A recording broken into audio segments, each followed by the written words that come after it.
Hi again, we're welcome. We're on day 3 now. Hopefully your first 2 days have gone well and you've sort of made some space for God and sort of connected to him in a great way over these times, and hopefully heard him speak and challenge you maybe, or encouraged you, whatever it is that you need in this time. I'm sure he is doing that. And we're on the last day, so you're nearly there. Keep going and pressing and make a good use of this day today. And we've been looking at generosity, the fact that our God is a generous God, wanting to pour out his gifts to his children, wanting to give things to them.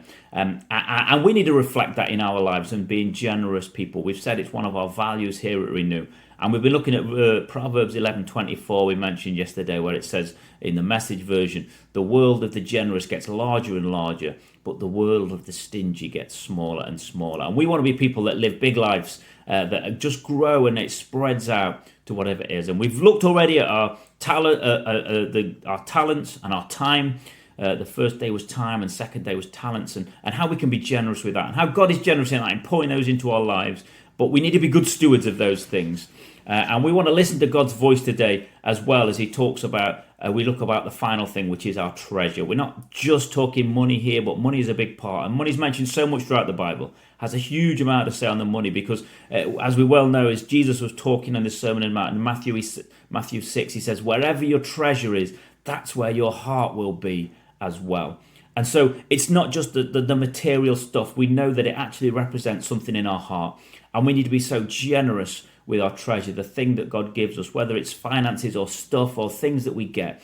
Let's make sure we hold them all with a loose hand. Let's understand that God has poured these blessings into our lives, not just so that we can look back and say, oh wow, isn't God good? But I'll actually be generous in our giving as well. There's a real link between our hearts and our treasure. And hopefully over these last couple of days, God's been speaking to you. He's been challenging you in your heart, and as he has in my heart, about how generous we need to be in reflection to him. And so often, again, just as in the story of the talents we looked at yesterday, it's the same as us. We can so often look at what we haven't got instead of coming and being grateful for what we have got.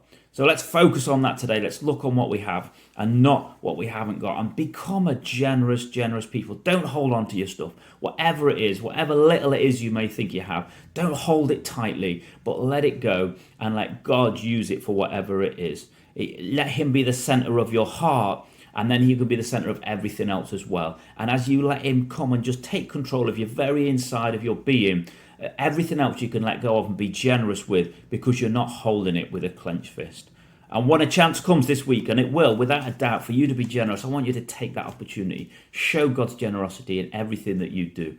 I hope this week's been great for you. I hope these few days you've just drawn nearer to God, reflected something of his generosity, and we will see it, and you'll see the results of that, as we heard on Sunday, that's not tiring doing good, because the reward and the harvest will come. And we're looking forward to seeing that, whatever that looks like in your life too. Be blessed wherever you are today. Thank you.